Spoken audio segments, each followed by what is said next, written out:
Vous vous êtes déjà retrouvé à devoir acheter de l'huile pour votre moteur? Perdu au milieu de milliers de marques, de références, de mots techniques. Quelle angoisse.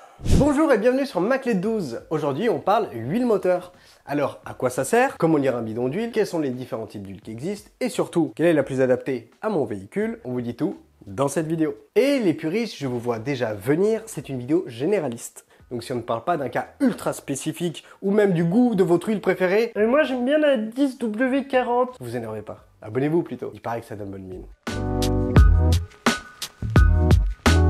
Alors pourquoi est-ce que vous devez nourrir votre destrier avec de l'huile? Pourquoi de l'huile moteur et pas de l'huile de friture après tout? Eh bien tout simplement pour protéger les nombreuses pièces de votre moteur. Lorsqu'il fonctionne, ces pièces vont venir frotter les unes aux autres et subir les vibrations du véhicule. C'est là qu'entre en jeu l'huile. Elle va venir lubrifier les pièces pour limiter l'usure prématurée. En clair, ça va permettre à votre véhicule d'avoir un fonctionnement optimal et donc limiter la consommation de carburant et par conséquent les émissions de CO2. C'est bien pour votre véhicule et pour vous. Alors tout ça c'est très joli, mais comment est-ce que je choisis la bonne huile pour mon véhicule? C'est vrai ça, après tout, il y a des chiffres et des lettres dans tous les sens. Même Laurent Romeshko, il comprend rien. Wesh frère. Wesh.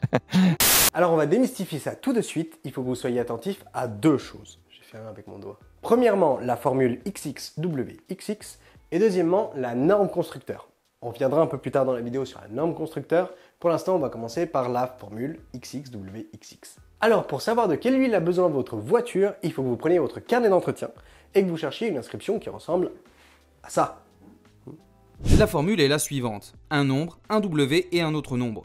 Ce ne sont pas des indicateurs de performance, mais simplement des indices sur la fluidité et la viscosité de votre huile à froid et à chaud. Le nombre initial, ici 15, est l'indice de fluidité de l'huile à froid. Le W qui le suit d'ailleurs signifie winter. C'est la capacité d'écoulement au démarrage du moteur. Une huile 0W par exemple sera toujours fluide à moins 35 degrés et une 15W le sera toujours jusqu'à moins 20. Tandis que le deuxième nombre, ici 40, est l'indice de viscosité de votre huile. Il indique les performances de l'huile à la température de fonctionnement de votre moteur, qui est d'environ 100 degrés selon la norme SAE. On reviendra plus tard sur les normes. Donc plus l'indice est élevé, plus la viscosité de l'huile sera importante lorsque le moteur atteindra ses 100 degrés. Pour des voitures très performantes et qui font du circuit, on se tourne plutôt vers du 60, qui est la valeur maximale. En résumé, plus le premier chiffre sera proche de 0, moins votre véhicule aura de difficultés à démarrer dans des climats froids. Et à l'inverse, plus le deuxième chiffre est élevé, plus votre moteur fonctionnera dans des conditions optimales, notamment lors des longs trajets, en été, ou même si vous avez un véhicule ou une conduite sportive. Et plus concrètement encore, si vous mettez une huile qui n'est pas assez fluide dans votre moteur, ça risque de casser tout ce qui est turbocompresseur ou encore chaîne de distribution. Vu que l'huile n'est pas assez fluide, elle n'aura pas le temps d'atteindre toutes les pièces au démarrage et ça c'est très mauvais. Par exemple, si je me réfère au carnet d'entretien d'une 206 HDI avec filtre à particules, il est recommandé de mettre une huile de type 5W40, qui est une huile qui sera très fluide au démarrage, même par moins 30 degrés, et qui deviendra beaucoup plus visqueuse une fois que le moteur aura atteint sa température de fonctionnement. Pour une Clio 4 1,5 litre DCI, on se tournera même vers la 5W30 ou pareil de la 5W40. Sur les modèles plus ou moins récents, ce qui compte c'est que la lubrification se fasse très rapidement au démarrage pour atteindre toutes les pièces du moteur. Cela dit, le choix peut également dépendre de l'endroit où vous vivez. Si vous vivez en Lituanie, je vous conseille de vous tourner vers du 0W. En hiver, ça caille. Par contre, si vous vivez au Texas, du 15W serait largement suffisant. La viscosité à chaud, quant à elle, se choisit en fonction des recommandations du constructeur de votre véhicule. En France, on se tourne majoritairement vers du 30 ou du 40. Maintenant que nous avons vu ça, passons aux différents types d'huile. Parce que ce serait trop simple sinon. Alors dans la théorie, vous pouvez mettre n'importe quel type d'huile dans votre moteur. Il vaut mieux y faire attention. Non, toi là-bas, pose tout de suite cette bouteille d'huile d'olive extra vierge extraite à froid, première pression. Écoute 2 secondes. Le principe n'est donc pas d'assaisonner votre moteur, mais bien de le nourrir. Petit. Vroom vroom, vroom vroom. C'est pour ça qu'on distingue 3 familles d'huiles moteur et certaines sont plus adaptées à votre véhicule que d'autres. Nous avons donc les huiles minérales, les huiles synthétiques et les huiles semi-synthétiques. Nous allons commencer par les huiles minérales. Ce sont des huiles peu onéreuses qui vont avoir tendance à se polluer plus vite que les autres et qui ne conviennent généralement pas aux véhicules modernes. Elle est plutôt conseillée pour les voitures anciennes, essence ou diesel, sans turbo. Pourquoi? Tout simplement parce qu'au fil du temps, votre moteur peut devenir plus gourmand en huile. C'est une huile plus épaisse qui vient compenser ce surplus de consommation. Par exemple, on a mis de l'huile minérale lorsque l'on a fait la vidange de la Volkswagen Coccinelle 1200. Donc ce n'est pas vers l'huile minérale qu'il faut se tourner pour vidanger la voiture que vous utilisez au quotidien. Ensuite, nous avons les huiles synthétiques. Ce sont des huiles avec une très grande quantité d'additifs et ces derniers vont rendre votre huile plus qualitative et votre voiture moins polluante. Comme additif, on peut par exemple penser à l'anti-mousse, anti-usure, antioxydant ou même amélioration de la viscosité. C'est une huile que l'on préconise pour tous les moteurs récents car elle permet de très bonnes performances lors du démarrage, du fait de sa grande fluidité. Elle est aussi parfaite pour les engins très sollicités, surtout si vous faites de l'autoroute ou que vous avez une conduite sportive. Cela reste la plus coûteuse, même si dans la théorie, elle permet de faire la vidange moins régulièrement. Cela dit, chez Maclé 12, on vous préconise tout de même de vous en tenir aux périodicités de base, à savoir 15 000 km ou tous les ans. Il vaut mieux jouer la carte de la prudence. Donc pour notre Clio 4 1,5 litre DCI et notre 206 HDI de tout à l'heure, il vaudra mieux privilégier ce type d'huile, car cela leur permettra une lubrification optimale, notamment avec la présence du turbo, une très belle protection contre l'usure, et vous permettra également de réduire votre consommation d'huile et de carburant.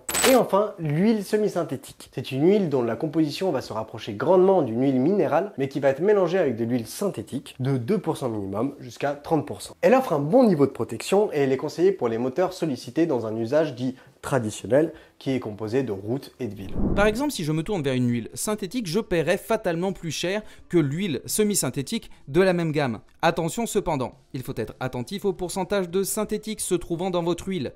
Plus elle sera basse, plus elle se rapprochera d'une huile minérale et donc sera de moins bonne qualité.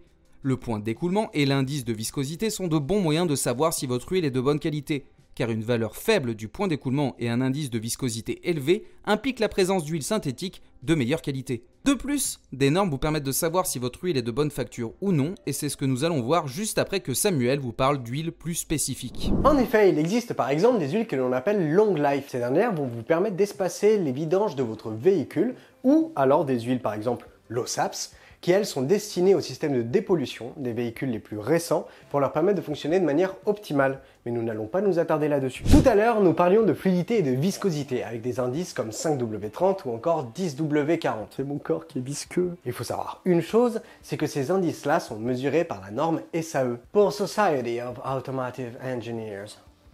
God save the Queen. Oh, it's tea time, my dear. Could I have a bottle of water? Ce qui nous amène à notre dernier point, quelque chose que tout le monde adore, dont tout le monde raffole, que tout le monde comprend, les normes. Hey. Non mais en 2 mots, les normes. Ah.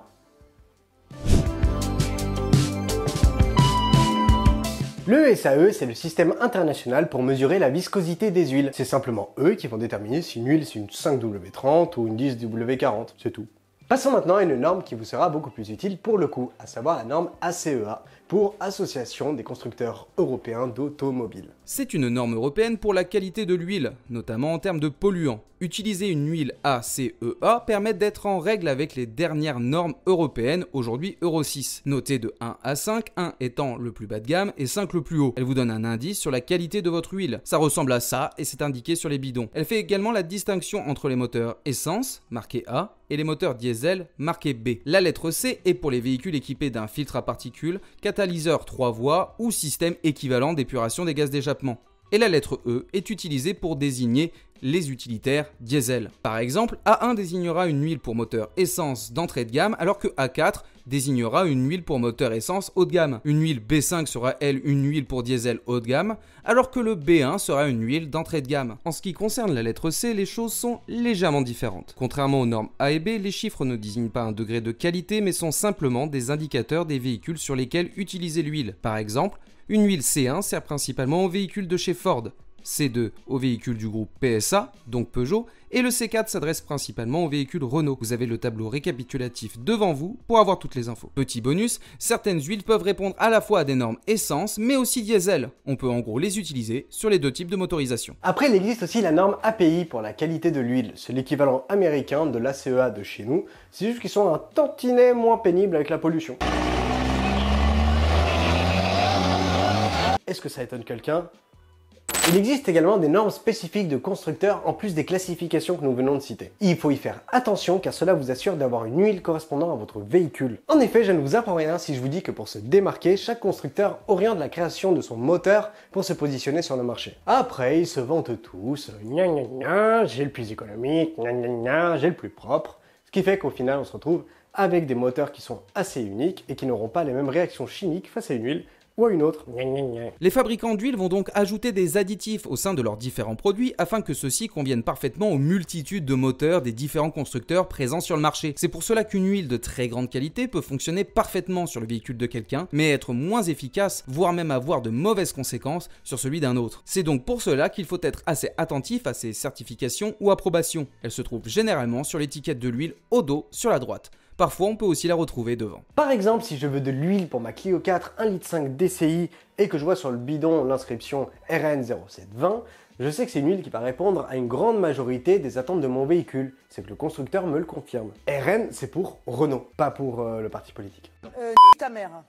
Et la mention 0720 indique que c'est à destination des moteurs diesel avec filtre à particules de chez Renault, excepté pour les 2 litres de DCI. Pour la 206 HDI, je chercherai plutôt la mention PSA B71 2290. Il faut donc être vigilant, connaître les normes constructeurs de votre véhicule, vous référer à votre documentation ou à défaut, demander l'avis d'un professionnel. Et bien sûr, ce n'est pas parce que vous n'avez pas fait attention à ça lors de votre dernier achat que vous allez devoir jeter votre véhicule. C'est simplement une sécurité supplémentaire et qui vous permet d'avoir un fonctionnement optimal de votre moteur. Si on décompilait toutes ces informations, voilà ce que ça donnerait. Prêtez bien attention à la norme XXWXX.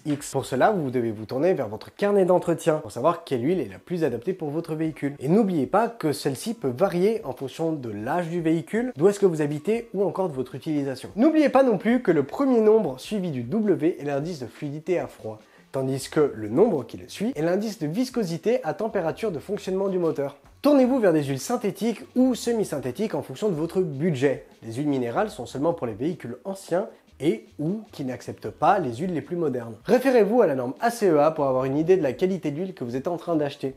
Et faites également attention à la norme constructeur. Si je veux une huile de qualité pour ma Clio 4 1,5 litre DCI avec un coût de moyen à élevé, je me tournerai plutôt vers une huile synthétique du type 5W30, ça va très bien l'affaire, et je chercherai la norme ACEA C4 et la norme constructeur RN0720. Pour la 206 HDI, on se tournerait cette fois-ci encore vers une huile synthétique 5W30 ou 0W30 par exemple.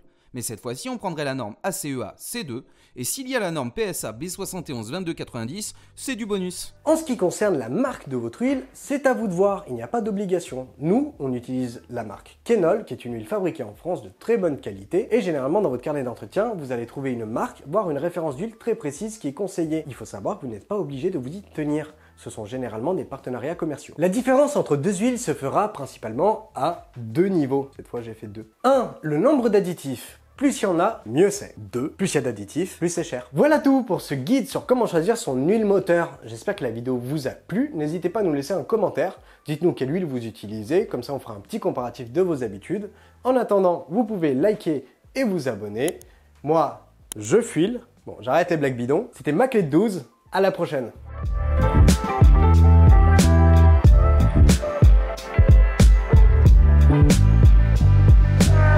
Thank you.